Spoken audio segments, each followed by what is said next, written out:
I found a metal clip in the garage. The clip measures approximately 4 centimeters in length and 3 centimeters in width. It features a cursive inscription that appears to read PRS trademark, indicating it is trademarked. While I am uncertain about the specific material, it is magnetic. What is this thing? This is PRG hat clip, milled. I found a block-on hinge located on the floor of the old home. It is positioned beneath the floor and contains rollers inside. There is another block situated opposite a wall from it.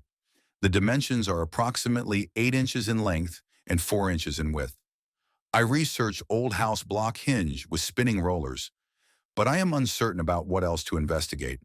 I suspect it may be related to old doors, as it is only near 2 doors in the entire hotel room. Anyone know what this is? This design for the open kitchen door allows the cook or housemaid to carry dishes into the kitchen without needing to use their hands to open the sliding door. I received a 10-pound box of these items from Amazon, rather than the small shipping boxes I had ordered. They are small orange mechanical components, approximately 4 inches by 2 inches, made of plastic with some metal. What are these items? I attempted to research the numbers on the components, but was unable to find any information. They appear to be something that might be used in a warehouse. Additionally, there is a letter H on the bottom, as shown in the pictures. Any ideas?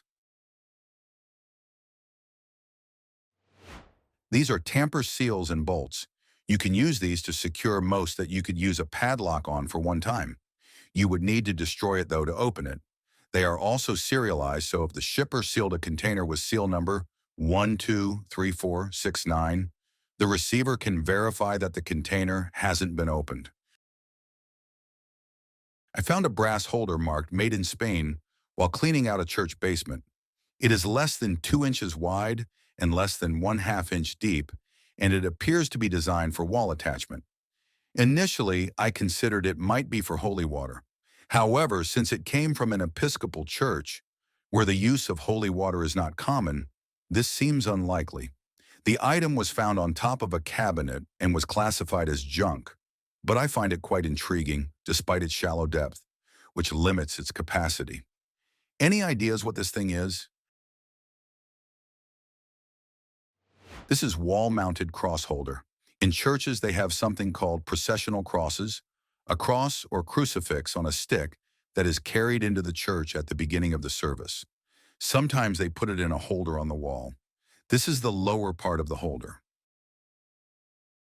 I found a feature in the vestibule of a 2-flat apartment building dating back to approximately 1899. The primary component appears to be a mailbox. However, the purpose of the holes above and below remains unclear. The doors lead to small mailboxes, while the upper holes seem to extend into the wall. These openings are smaller than they appear, measuring around 10 to 12 inches in height, including the metal plates. Any ideas?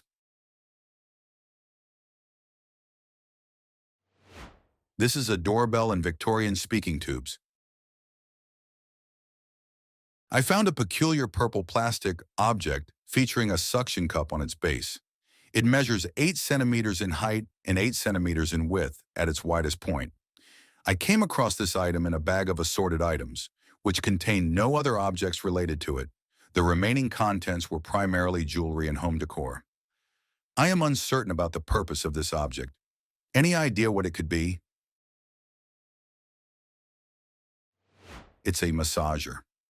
Myofascial release, trigger point therapy, basically putting a lot of pressure on a specific area for muscle tension release. I found a copper alloy object buried in our garden in southwestern Germany. It measures 55 millimeters in length and weighs 28 grams. The object is hollow on one end and has a closed top that resembles a pin mark. It does not have insulation or a hex head, indicating that it is unlikely to be a glow plug. Any ideas what this thing is? The size, the coarse threads, and the primer on picture 3 has been struck by a firing pin. Yell igniter for some kind of explosive ordnance. This is the specific piece sits between the firing pin and the igniter charge. In the full assembly, the igniter charge would rest on the lengthwise grooves inside a cardboard tube. The M2 mine had many variations and was widely used in World War II. A close friend of my deceased father, a retired military EOD specialist who served alongside him for a time. I sent him some pictures and discussed it over Zoom yesterday evening. He confirmed that the device is inert and harmless, with the sieve-like structure being only dirt. It's completely hollow inside. He also has a theory about how this part ended up in our garden. The house and garden are located in southwest Germany, near the Siegfried Line, or Westwall in German, close to an old artillery bunker site about 1 to 2 kilometers away. After the French occupied this area post-war, they demolished nearly all the bunkers, often filling them with unexploded ordnance or stockpiles they found before blowing them up. The debris scattered across a wide radius. While hiking in the nearby forest, you can still find large concrete parts hundreds of meters from the site. What is still unclear to me, why this piece shows a mark from the firing pin, yet is still in such good shape and missing other components. I found a decorative piece resembling a 20-inch iron-wheeled plow at an Irish restaurant. Even if it is a small plow, could it serve merely as decoration, or might it have been used in the past? How would it function compared to a full-size version, considering it is just a small replica? I have searched for terms such as toy plow, toy metal plow, and small metal plow, but have not found any relevant results. Any ideas? It is a component of a cultivator, which can be either manually operated or drawn by a pony. I found a distinctive metal tin at an old dump yesterday. While I noticed some writing on it, I am unable to clearly decipher the top letters. However, I can read the words Paris, New York. The tin measures 4 inches in diameter and 1.5 inches in depth. I suspect it may be silver-plated, as I observed varying shades in green tarnish. This is merely a hypothesis, as I do not have definitive knowledge on the matter. Any ideas? One side of the lid is engraved with the maker, Boudoir Pâtisserie Vivaudou, Paris, New York. The box is still filled with the remnants of pink powder. These patties are for the dressing table. A large-size compact powder put up in a finely finished gold or silver case